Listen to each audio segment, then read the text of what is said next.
नमस्कार मित्रों, CDP Rajneesh family में आप लोगों का हार्दिक अभिनंदन एवं वंदन करते हुए आज जो लेके चलेंगे वो मैथ है ना सर। मैथ की श्रृंखला चल रही जिसमें हम 22/2/2015 का पेपर सॉल्व कराने जा रहे हैं। कब का? 22/2/2015 का पेपर सॉल्व कराने जा रहे हैं। और वो भी जिसमें हम सॉल्व कराएंगे सर वो पूरा पेडालॉजी का पेपर होगा, पेडागॉगी का, शैक्षणिक अभिवृद्धि का पेपर कराएंगे। चलिए स्टार्ट करते हैं।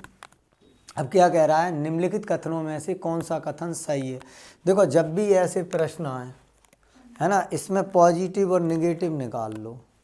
अब एक चीज़ ध्यान रखना, अगर आपको जब तक मैथ की शब्दावली पता नहीं होगी तब तक ये प्रश्न नहीं कर पाओगे।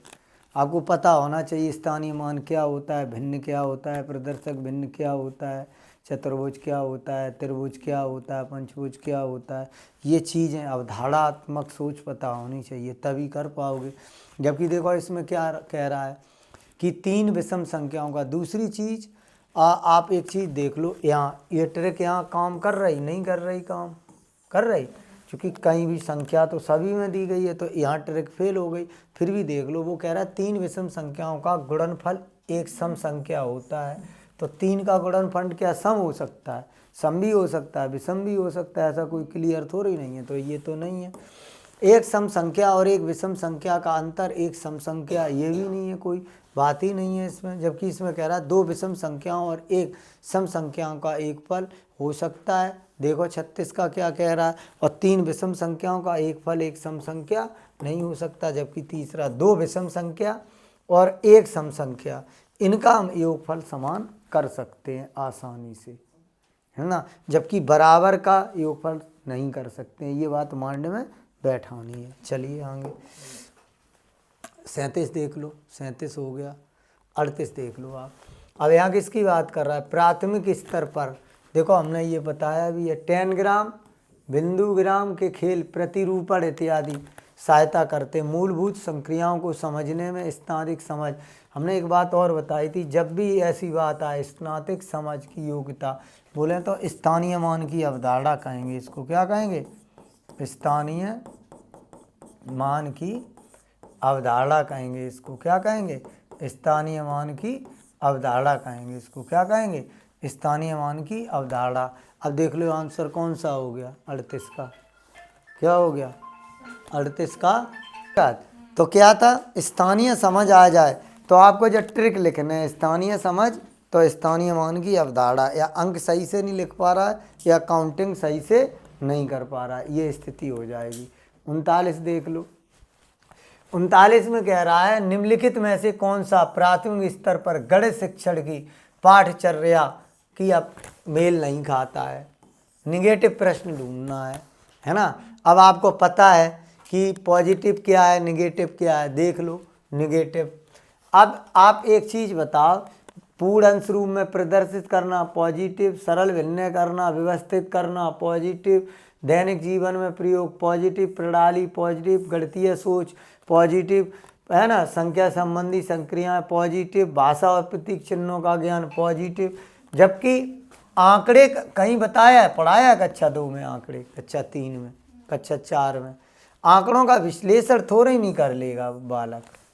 आंकड़ों का विश्लेषण का क्या मतलब हो गया? आंकड़ा थोड़े नहीं पढ़ाया जाता है। हम क्या पढ़ाते हैं? परिकलन पढ़ाते हैं, संख्या संबंधी ज्ञान देते हैं, संक्रियाएं कराते हैं, जोड़ भाग घटाना, ठीक। लेकिन नहीं, ये मानक परिकलन दे रहा है, एक साथ मानक परिकलन सही होता है, और इसमें पूछ रहा है नहीं, तो यही मेल नहीं कर रहा। वर्गीकृत आंकड़े थोड़े नहीं हम पढ़ाते हैं कभी, ये चीज़ ध्यान रखना। आंकड़ों का कोई रोल नहीं है। 40 शिक्षा का मुख्य ध्येय है। अब देखो प्रमेय हम पढ़ाते हैं, शायद प्रमाणों को स्वतंत्र रूप से सृजन भी कराते हैं, है ना। विद्यार्थियों गणित समझने में सहायता, ये भी पॉजिटिव है, गणितीय समझने में सहायता। उपयोगी क्षमताओं, बच्चों की गणितीय प्रतिभाओं का विकास करना भी हो गया। अब इसमें जा देखो सबसे सही कौन सा आंसर है, मिला लो, चारों सही हैं।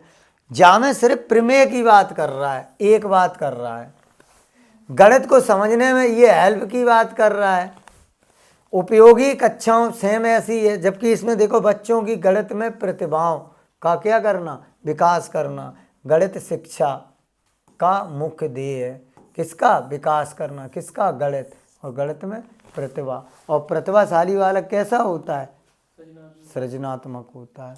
तो जब सृजनात्मकता होगी, मौलिकता होगी, नवीनता होगी और उच्च गणित को प्रदर्शित करेगा, आंसर हो गया। यही तो सोचना है। देखो, एक शिक्षिका गणित के संप्रत्ययों को सिखाते हुए खोज परक उपागमन क्या कर रही है? खोज परक उपागमन करती है और उनको चर्चा में शामिल करती है। वह इस युक्ति का प्रयोग किस लिए कर रही है?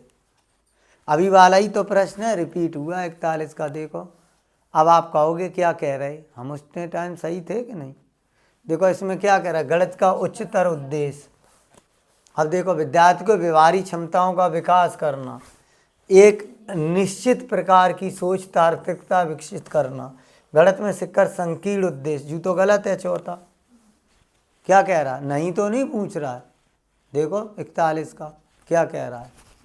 नहीं। अब देखो, अब आप क्या कहोगे? उसमें यही तो पूछ रहा था, उच्चर उद्देश्य, एनसीएफ लगा था इसलिए। अब बताओ, अब आप क्या कहोगे?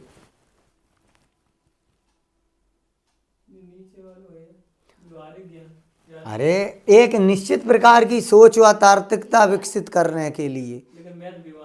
हाँ, व्यवहारिक क्षमताओं का वो क्या कह रहा है? एक शिक्षिका गणित के संप्रत्यय मतलब कंसेप्ट को समझा रही है ना। खोज परक उपागमन के विद्यार्थियों को व्यवहारिक क्षमताओं का उपयोग करती है, तो उनको चर्चा में शामिल करती है। तो इस प्रकार का व्यवहारिक क्षमताओं का विकास करना होना चाहिए था, लेकिन वो क्या कह रहा है? निश्चित प्रकार की सोच। देखो जरा इसका आंसर क्या कह रहा है। देखो, आंसर तो तीसरा आना चाहिए। देखिए जरा, देख लो, देखो जरा, देखो पहले उसमें मत देखो, उससे देखो, करके देखो। देखो तो कौन सा आंसर रहेगा? तीसरा। लेकिन हम होते अगर, तो हम आंसर दूसरे ही लगाते हैं जी, ट्रिक, भले ही हमारा गलत होता है। चूंकि बोर्ड ने क्या माना है? बोर्ड ने इसी आंसर को माना, एक निश्चित प्रकार की सोच, है ना। अब वो क्या कर रहे? विद्यार्थियों की व्यवहारिक क्षमताओं में, लेकिन आज भी हमारा दूसरा ही रहता। चलिए अब देख लो 42। एक शिक्षिका कक्षा 5 की शैलजा से एक आकृति का परिमाप के बारे में पूछती है। शैलजा उसको हल करने, अपने शब्दों को बताने को भी कहती है। शैलजा समस्या का सही हल करने में सक्षम थी, परंतु उसकी व्याख्या करने में सक्षम नहीं है।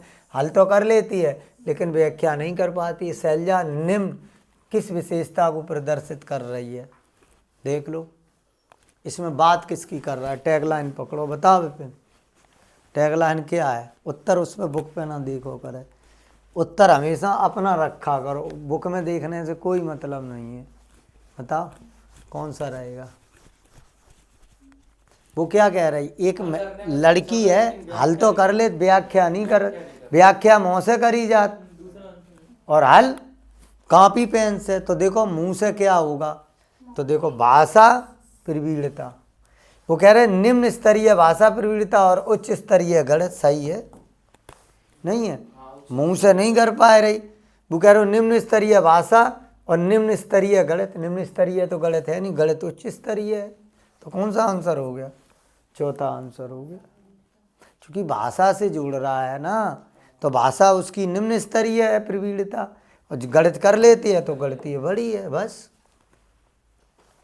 देखो, गणित की पाठ्य पुस्तक में विभिन्न प्रकरणों में खंड अभ्यास समय को समाविष्ट करने का उद्देश्य है।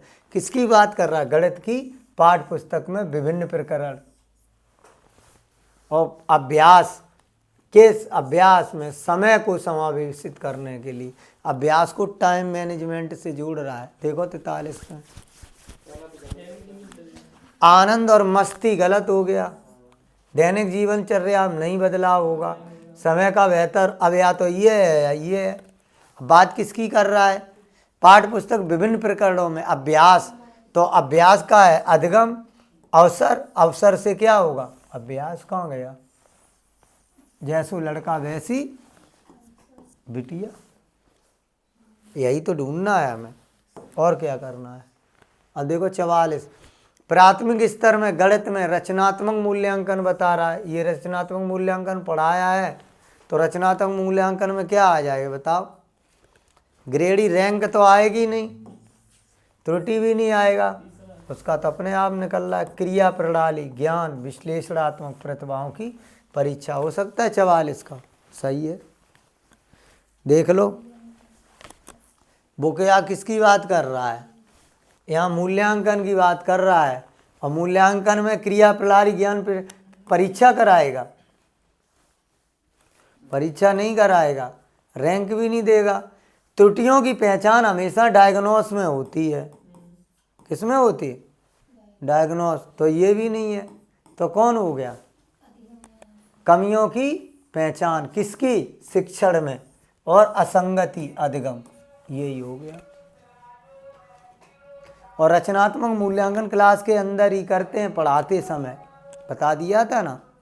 चलिए, इसके बाद संस्कृत का लेना है बेटा 45। देखते हैं तुम लोग कितना सॉल्व कर पाते हो संस्कृत। सॉल्व कराएंगे संस्कृत का। देखो, कक्षा में गणितीय मनोरंजनात्मक क्रियाकलाप तथा चुनौतीपूर्ण ज्यामितीय पहेलियाँ, चुनौतीपूर्ण ज्यामितीय पहेलियों संबंधी क्रियाकलाप महत्वपूर्ण है, क्योंकि किसकी बात करा रहा है? जिसमें चुनौती, गणित में चुनौती एक्सेप्ट की जाती है, और गणितीय मनोरंजन में क्रियात्मक क्रियाकलाप। पहला, वे गणित में कम सफल विद्यार्थी मंद गति से सीखते हैं, तो गणित में कम हो सकते हैं, बताओ, है ना। दूसरा, वे विद्यार्थी उनकी गणित कक्षा में एक रूपता और दैनिकचर्या ऊब जाते हैं, ऊब भी नहीं जाते। वे प्रतिभाशाली उचित अवसर प्रदान करते हैं। सिर्फ इसमें प्रतिभाशाली की बात हो रही है, इसमें ऐसा है नहीं। वे प्रत्येक विद्यार्थी की स्नातक विश्लेषणात्मक योग्यता का संवर्धन करते हैं। वेरी पॉजिटिव पॉइंट जोड़ते हैं, ठीक। स्थानीय समझ से, स्थानिक चीज़ों से ऊपर की तरफ चलते हैं। तो कहीं भी ये ऑप्शन दिया हो, ट्रिक्स में भी बताया, स्नातक दिया हो, स्थानीय मान की अवधारणा और विश्लेषणात्मक करते हैं, तभी तो क्या होगा? चुनौतीपूर्ण मान लेते हैं। 46 देखो, वैदिक गणित हमेशा ध्यान रखो फास्ट कैलकुलेशन के लिए जाना जाता है। किसके लिए? फास्ट कैलकुलेशन के। इसमें ही होता अवकलन, परिकलन, व्यवकलन। तो कौन सा हो गया? देखो, गणित में गणना का कौशल में गति, यही हो गया। एकाग्रता की बात कर नहीं रहा, समाधान प्रक्रिया की बात कर नहीं रहा। तो ये डायरेक्ट प्रश्न है, किसके लिए होता है? हमेशा फास्ट कैलकुलेशन, मतलब गति के लिए होता है वैदिक गणित, है ना। अब देखो 47, आकांक्षा गणित की एक अच्छी अध्यापिका बनना चाहती है। गणित की अच्छी अध्यापिका के लिए आवश्यक है कि उसके पास अच्छा संप्रेषण, गणित में संप्रेषण और बंधन वाले प्रश्न होंगे, वास्तविक जीवन से जुड़ने वाले हो सकते हैं, अवधारणात्मक होंगे, ज्ञान, समझ और योग्यता। यही हो गया, नहीं आ गया इसमें, बिना आ गया, ये गलत आ गया, है ना। तो कौन सा हो गया 47 का? देख लो हुआ कि नहीं। अब देखो, अब 48 देख लो। एक अध्यापिका अपनी कक्षा में गुणा को बार बार किए जाने वाले जोड़ के रूप में बता सक रही है। उसके बाद समान संख्या की वस्तुओं बार बार बता रही है, एक से परिचित कराती है, तथा अंत में गुणनफल पता करने के लिए आड़ी तिरछी रेखाएं अथवा माचिस की तीलियों की सहायता से एक छोटा क्रियाकलाप करती है ना। आड़ी तिरछी इस प्रकार रेखा खींचती है, और इस प्रकार इनका तीलियों का इस प्रकार क्या करती है? प्रयोग करती है। इस प्रकार क्या कर रही? अब देख लो, गणित में कम सफल कोई नहीं, हर बच्चा बराबर होता है, नहीं होता है, हर बच्चा बराबर होता है। आनंदमयी गलत हो गया। अब क्या मूर्त से अमूर्त कर रही है कि नहीं? किसका प्रयोग कर रही है? तीलियों का, यही हो गया, है ना। संप्रत्यय के रूप में एक पाठ का विकास करना, यही आंसर हो गया। चलिए 49, कक्षा 5 आ में 13 विद्यार्थी, है ना, और कक्षा 5 बा में 15, आ में कितने हैं? 13, बा में 15 विद्यार्थी पर एक लेखन प्रतियोगिता हिस्सा लेते हैं। उनके द्वारा अर्जित अंक किए जाते हैं। अब ये जोड़ के काउंट कर लो, देखो इस प्रकार आ में ये जोड़ो, आके जोड़ काउंट करो तो बेटा जल्दी जोड़ो, जल्दी जोड़ के बताओ, जोड़ो जोड़ो आ और बाकी जोड़ के बताओ कितने क्या हो गए, जोड़ो जल्दी, टोटल जोड़ो, प्रश्न निकल आएगा। कैसे जोड़ोगे? 14 6 20, 15 35, 35 और 10 तिया 30, 65 66 67 68 69 69 70 76 85 85 और 15 100 102 115 118 कितने हो गए? 118। नीचे वाले देखो ये बी आ में है 118, ऐसे ही जोड़ा जाता है।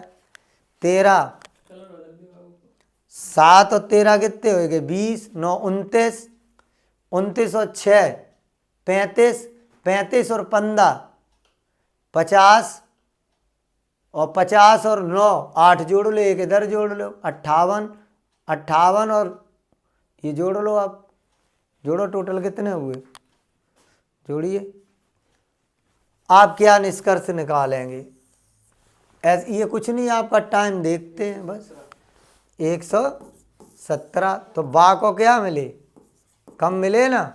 अब वो दोनों विभागों में प्रदर्शन समान रहा है, क्योंकि दोनों विभागों के प्राप्त अधिकतम अंकों का मान 18 है। अधिकतम अंक मान 18 ही है, जहाँ में टोटल 18 18 है। चलो यहाँ सही हो सकता है, यहाँ भी 18 है इनके, और इसके कितने रहे? इसके भी 18 हैं। चलो हो सकता है।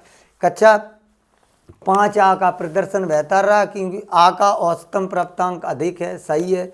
दोनों विभागों में प्रथम समान रहा, समान तो नहीं रहा है, समान कहाँ रहा? गलत हो गया। दोनों विभागों में प्रदर्शन समान रहा है, दोनों का नहीं रहा, तो 49 का कौन सा हो गया? देखो दूसरा ही तो हो गया। आ और वा का प्रदर्शन, क्योंकि आ वा का औसत कितना है? आ वा का बेहतर रहा, क्योंकि वा का औसत कैसा है? कम है। हाँ बस वही वो कह रहा है, ठीक है। ये जोड़ भाग गुणा पे आधारित होंगे, कुछ होएगा नहीं।